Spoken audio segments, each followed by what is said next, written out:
सत श्री अकाल जी। मैं हाँ KS Brar, joint director industries and commerce, department of industries and commerce Punjab. ਅੱਜ ਤੁਹਾਡੇ ਨਾਲ कोविड-19 संबंधी सूचना ਸਾਂਝੀ ਕਰਨ ਦਾ 79ਵਾਂ दिन है। विश्व के करोना पीड़ित केस 72,24,000, ठीक हुए केस 35,60,000, मृतक 4,09,000।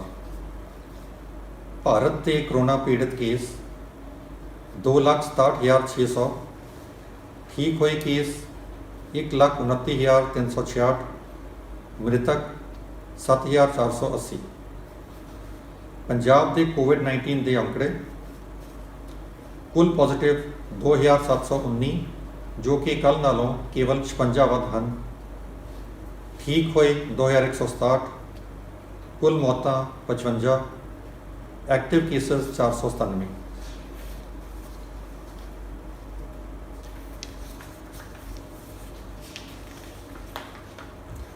जिवें कि असीं सारे चंगी तरह जानते हाँ कि कोविड-19 महामारी वजों लॉकडाउन होने कारण उद्योगिक ਅਤੇ ਵਪਾਰਿਕ गतिविधियां ਅਤੇ विश्व भर की आर्थिक स्थिति ते महत्वपूर्ण प्रभाव पिया।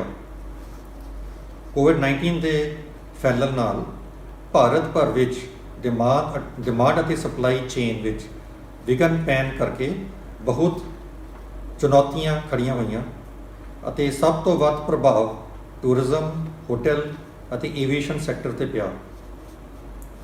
चीन तो कच्चे माल की सप्लाई विच देरी होने कारण मैन्युफैक्चरिंग सैक्टर बहुत प्रभावित होया ਅਤੇ सैक्टर विच वरते जाने वाले विचकारले ਅਤੇ अंतिम उत्पाद भी सप्लाई भी प्रभावित हुई, जिवें कि ऑटोमोबाइल, फार्मास्यूटिकल्स, इलैक्ट्रॉनिक्स ਅਤੇ रसायनिक इंडस्ट्री।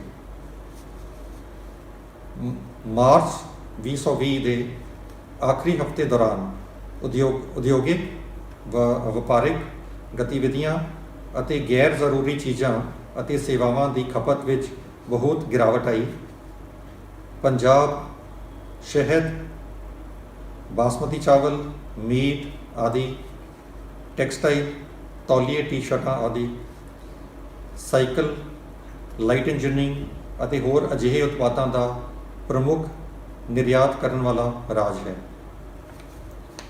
8 अप्रैल 2020 ਅਤੇ 19 मई 2020 ਨੂੰ मानयोग कैप्टन अमरिंदर सिंह, मुख मंत्री पंजाब ने कोविड-19 संकट दौरान उद्योग की सहायता ਲਈ चुके जाने वाले कदमों बारे पंजाब के उद्योगपतियों ਤੇ एक्सपर्ट्स नाल वीडियो कॉन्फ्रेंस की ਅਤੇ इस बारे लॉकडाउन ਅਤੇ करफ्यू के वाधे बारे विचार वटांदरा ਅਤੇ सुझाव लए गए। देश ਨੂੰ पर्सनल प्रोटेक्टिव इक्विपमेंट जिवें कि बॉडी कवरऑल ਅਤੇ N95 ਤੇ N99 मास्क आदि की भारी घाट का सामना करना पिया। पंजाब के टैक्सटाइल उद्योग ने ये PPE उत्पाद बना के मुख्य भूमिका निभाई। उद्योग ਅਤੇ वाणिज्य विभाग के श्रीमती विनी महाजन, ਵਧੀਕ मुख ਸਕੱਤਰ जी ने टैक्सटाइल उद्योग नाल एक वीडियो कॉन्फ्रेंस की थी, जिस विच उन्होंने अपने कोविड-19 योद्धियां ਲਈ सुरक्षा PPE किट्स बनाने ਲਈ प्रोत्साहित किया। डायरैक्टर उद्योग ਅਤੇ कॉमर्स अधीन 6-7 टैक्सटाइल उद्योगपतियों का WhatsApp ग्रुप बनाया गया, जिन्हां दी PPE किट्स बनाने की दिलचस्पी सी, जो कि हुण वध के 150 मैंबर का ग्रुप बन गया है। ये ग्रुप PPE संबंधी तकनीकी जानकारी ਅਤੇ इस नाल संबंधित कच्चे माल की सप्लाई आदि करन बारे एक दूजे की सहायता ਅਤੇ विचार वटांदरा करन ਲਈ एक प्लेटफॉर्म बनिया है। विभाग के उद्योगपतियों ਨੂੰ उत्साहित किया ਅਤੇ उन्हां दे सैंपल सर्टिफिकेशन ਲਈ सिट्रा कोयंबटूर ਨੂੰ भेजण ਵਿੱਚ सहायता की। इस विच टैक्सटाइल मंत्रालय, भारत सरकार की सहायता ली गई। हालांकि ये एक मुश्किल काम सी, क्योंकि देश विच पूरी तरह लॉकडाउन सी ਅਤੇ राज विच करफ्यू सी। तमिलनाडु तो बाद ਪੰਜਾਬ ਹੁਣ ਪੀਪੀਈ ਕਿੱਟਾਂ ਦੇ ਉਤਪਾਦਨ ਲਈ ਦੇਸ਼ ਵਿੱਚ ਦੂਜੇ ਨੰਬਰ ਤੇ ਹੈ। ਸਿਟਰਾ ਅਤੇ DRDO ਵੱਲੋਂ 121 ਇਕਾਈਆਂ PPE ਕਵਰਆਲ ਬਣਾਉਣ ਲਈ ਸਰਟੀਫਾਈਡ ਹਨ ਅਤੇ 4 ਇਕਾਈਆਂ N95 N99 ਮਾਸਕ ਬਣਾਉਣ ਲਈ DRDO ਵੱਲੋਂ ਸਰਟੀਫਾਈਡ ਹਨ। 50 ਇਕਾਈਆਂ ਨੂੰ ਮਿਤੀ 20 ਮਈ 2020 ਤੱਕ HLL ਤੋਂ 302.41 ਕਰੋੜ ਰੁਪਏ ਤੇ ਆਰਡਰ ਮਿਲੇ। ਹੁਣ ਵਿਭਾਗ ਵੱਲੋਂ PPE ਕਿੱਟਾਂ ਦੀ ਬਾਜ਼ਾਰ ਵਿੱਚ ਘੱਟ ਮੰਗ ਹੋਣ ਕਾਰਨ ਐਕਸਪੋਰਟ ਦਾ ਮੁੱਦਾ ਭਾਰਤ ਸਰਕਾਰ ਨਾਲ ਚੁੱਕਿਆ ਗਿਆ। ਜਿਵੇਂ ਕਿ ਕੇਂਦਰੀ ਗ੍ਰਹਿ ਮੰਤਰਾਲੇ ਵੱਲੋਂ ਉਦਯੋਗਾਂ ਨੂੰ ਚਲਾਉਣ ਦੀ ਆਗਿਆ ਦਿੱਤੀ, ਉਦਯੋਗ ਵਿਭਾਗ ਐਕਸ਼ਨ ਵਿੱਚ ਆਇਆ। ਉਦਯੋਗ ਨੂੰ ਚਲਾਉਣ ਲਈ ਆਨਲਾਈਨ ਪ੍ਰਵਾਨਗੀ ਦੀ ਪ੍ਰਣਾਲੀ ਤਿਆਰ ਕੀਤੀ ਗਈ ਅਤੇ ਜ਼ਿਲ੍ਹਾ ਉਦਯੋਗਾਂ ਕੇਂਦਰਾਂ ਦੇ ਜਨਰਲ ਮੈਨੇਜਰਸ ਨੂੰ 24/7 ਸਹਾਇਤਾ ਦੇਣ ਦੇ ਅਧਿਕਾਰ ਦਿੱਤੇ ਗਏ।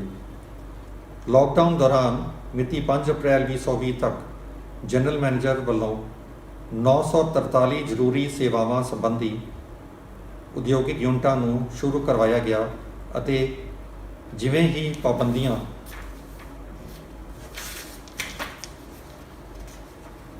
ਉਠਾਈਆਂ ਗਈਆਂ, 90% ਉਦਯੋਗਾਂ ਨੂੰ ਖੋਲ੍ਹ ਦਿੱਤਾ ਗਿਆ ਅਤੇ ਇਸ ਵਿੱਚ 15.35 ਲੱਖ ਲੇਬਰ ਕੰਮ ਕਰ ਰਹੀ ਹੈ। ਉਦਯੋਗ ਵਿਭਾਗ ਵੱਲੋਂ ਵੱਖ-ਵੱਖ ਉਦਯੋਗਾਂ ਵੱਲੋਂ ਉਠਾਈਆਂ ਗਈਆਂ ਮੰਗਾਂ ਭਾਰਤ ਸਰਕਾਰ ਸਾਹਮਣੇ ਰੱਖੀਆਂ ਗਈਆਂ, ਜਿਹੜੀਆਂ ਕਿ ਉਹਨਾਂ ਵੱਲੋਂ ਵਿਚਾਰਦੇ ਹੋਏ ਆਰਥਿਕ ਪੈਕੇਜ ਵਿੱਚ ਸ਼ਾਮਿਲ ਕੀਤੀਆਂ ਗਈਆਂ। ਪੰਜਾਬ ਸਰਕਾਰ ਵੱਲੋਂ COVID-19 ਮਹਾਮਾਰੀ ਨਾਲ ਨਜਿੱਠਣ ਲਈ ਇੱਕ ਟਾਸਕ ਫੋਰਸ ਗਠਿਤ ਕੀਤੀ ਗਈ, ਜੋ ਕਿ ਪਬਲਿਕ ਪਾਲਿਸੀ ਦੀਆਂ ਚੁਣੌਤੀਆਂ ਨੂੰ ਵਿਚਾਰਦੇ ਹੋਏ ਲਾਕਡਾਊਨ ਦੌਰਾਨ ਲਗਾਈਆਂ ਗਈਆਂ ਪਾਬੰਦੀਆਂ ਤੇ ਬਾਹਰ ਨਿਕਲਣ ਲਈ ਆਪਣੇ ਸੁਝਾਅ ਦੇਵੇਗੀ ਅਤੇ ਇਸ ਅਨੁਸਾਰ ਲਾਕਡਾਊਨ ਨਿਕਾਸ ਰਣਨੀਤੀ ਤਿਆਰ ਕਰੇਗੀ। Group of experts. ਪੰਜਾਬ ਸਰਕਾਰ ਵੱਲੋਂ ਇੱਕ 20 ਮੈਂਬਰੀ ਕਮੇਟੀ ਗਠਿਤ ਕੀਤੀ ਗਈ, ਜਿਸ ਦੇ ਪ੍ਰਧਾਨ ਸ਼੍ਰੀ ਮੌਂਟੇਕ ਸਿੰਘ ਆਹਲੂਵਾਲੀਆ, ਪੂਰਬਲੇ ਡਿਪਟੀ ਚੇਅਰਮੈਨ ਪਲੈਨਿੰਗ ਕਮਿਸ਼ਨ ਹਨ, ਜੋ ਕਿ ਰਾਜ ਦੀ ਆਰਥਿਕਤਾ ਨੂੰ ਮੁੜ ਸੁਰਜੀਤ ਕਰਨ ਵਿੱਚ ਸਹਾਇਤਾ ਕਰਨ ਦੀ ਰਣਨੀਤੀ ਤਿਆਰ ਕਰਨਗੇ। ਇਸ ਸੰਬੰਧੀ ਭਾਰਤ ਦੇ ਸਾਬਕਾ ਪ੍ਰਧਾਨ ਮੰਤਰੀ ਸ਼੍ਰੀ ਮਨਮੋਹਨ ਸਿੰਘ ਜੀ ਵੀ ਅਸਿਸਟ ਕਰਨਗੇ। ਉਦਯੋਗ ਦੀ ਸਹਾਇਤਾ ਲਈ ਲਾਈਨ ਵਿਭਾਗਾਂ ਵੱਲੋਂ ਕੀਤੇ ਗਏ ਕੁਝ ਉਪਰਾਲੇ ਹੇਠ ਅਨੁਸਾਰ ਹਨ। ਪੰਜਾਬ ਪ੍ਰਦੂਸ਼ਣ ਕੰਟਰੋਲ ਬੋਰਡ PPCB ਦੀ ਵੈਬਸਾਈਟ ਅਧੀਨ CTE CTO ਦੀ ਵੈਲਿਡਿਟੀ ਵਧਾਉਣਾ, ਆਥੋਰਾਈਜੇਸ਼ਨ, ਰਜਿਸਟ੍ਰੇਸ਼ਨ ਅਤੇ ਹੋਰ ਲਾਜ਼ਮੀ ਰੈਗੂਲੇਟਰੀ ਕਲੀਅਰੈਂਸਸ ਦੀ ਮਿਆਦ ਵਿੱਚ 30 ਜੂਨ 2020 ਤੱਕ ਵਾਧਾ। ਡਾਇਰੈਕਟੋਰੇਟ ਆਫ ਬਾਇਲਰਸ ਐਕਟ ਅਧੀਨ ਪ੍ਰਮਾਣਿਤ ਮੈਨੂਫੈਕਚਰਰਸ ਨੂੰ ਦਿੱਤੀ ਗਈ ਮਨਜ਼ੂਰੀ, ਜੋ ਕਿ 15 ਮਾਰਚ 2020 ਤੱਕ ਜਾਂ ਉਸ ਤੋਂ ਬਾਅਦ ਖਤਮ ਹੋਣੀ ਸੀ, ਦਾ 30 ਜੂਨ 2020 ਤੱਕ ਵਾਧਾ ਕੀਤਾ ਗਿਆ। Punjab state power corporation limited lockdown ਦੌਰਾਨ 24/7 ਬਿਨਾਂ ਕਿਸੇ ਕਟੌਤੀ ਤੋਂ ਬਿਜਲੀ ਸਪਲਾਈ, ਬਿਜਲੀ ਦੇ ਬਿੱਲਾਂ ਦੀ ਐਡਵਾਂਸ ਅਦਾਇਗੀ ਤੇ ਪ੍ਰਤੀ ਮਹੀਨਾ 1% ਵਿਆਜ, ਖਪਤਕਾਰਾਂ ਨੂੰ ਲਗਭਗ 12% ਪ੍ਰਤੀ ਸਾਲ ਵਿਆਜ ਕਮਾਉਣ ਦੇ ਯੋਗ ਕੀਤਾ, ਭਾਵ ਫਿਕਸਡ ਡਿਪਾਜ਼ਿਟ ਤੇ ਵਿਆਜ ਦੀ ਦਰ ਨਾਲੋਂ ਦੁੱਗਣੀ। ਮੀਡੀਅਮ ਅਤੇ ਲਾਰਜ ਸਪਲਾਈ ਉਦਯੋਗਿਕ ਖਪਤਕਾਰਾਂ ਨੂੰ ਲਾਕਡਾਊਨ ਤੋਂ 2 ਮਹੀਨਿਆਂ ਲਈ ਫਿਕਸਡ ਚਾਰਜਸ ਤੋਂ ਛੋਟ। ਮੌਜੂਦਾ ਬਿਜਲੀ ਬਿੱਲਾਂ ਦੀ ਅਦਾਇਗੀ ਨਾ ਕਰਨ ਤੇ ਕੋਈ ਕਨੈਕਸ਼ਨ ਨਹੀਂ ਕੱਟਿਆ ਜਾਵੇਗਾ। ਸਮਾਲ ਪਾਵਰ ਉਦਯੋਗਿਕ ਖਪਤਕਾਰਾਂ ਨੂੰ PSPCL ਦੀ ਵੈਬਸਾਈਟ ਤੇ ਉਹਨਾਂ ਦੀਆਂ ਰੀਡਿੰਗਸ ਲੋਡ ਕਰਨ ਲਈ ਮੀਟਰ ਰੀਡਿੰਗ ਔਨ ਟਰਸਟ ਦੀ ਸਹੂਲਤ। ਕਿਰਤ ਵਿਭਾਗ ਦਿਨ ਵਿੱਚ ਕੰਮ ਕਰਦੇ 9 ਘੰਟਿਆਂ ਵਿੱਚ ਵਾਧਾ ਕਰਕੇ 12 ਘੰਟੇ ਕੀਤੇ ਗਏ, ਮੈਕਸਿਮਮ 8 ਘੰਟੇ ਅਤੇ 4 ਘੰਟੇ overtime. Punjab BOCW welfare board ਰਾਹੀਂ ਰਜਿਸਟਰਡ 2.86 ਲੱਖ ਉਸਾਰੀ ਕਾਮਿਆਂ ਵਜੋਂ ਲਾਭਪਾਤਰੀਆਂ ਨੂੰ 2 ਮਹੀਨਿਆਂ ਯਾਨੀ ਕਿ ਮਾਰਚ ਅਤੇ ਅਪ੍ਰੈਲ ਲਈ 3000 ਰੁਪਏ ਪ੍ਰਤੀ ਮਹੀਨਾ ਦਿੱਤੇ ਗਏ।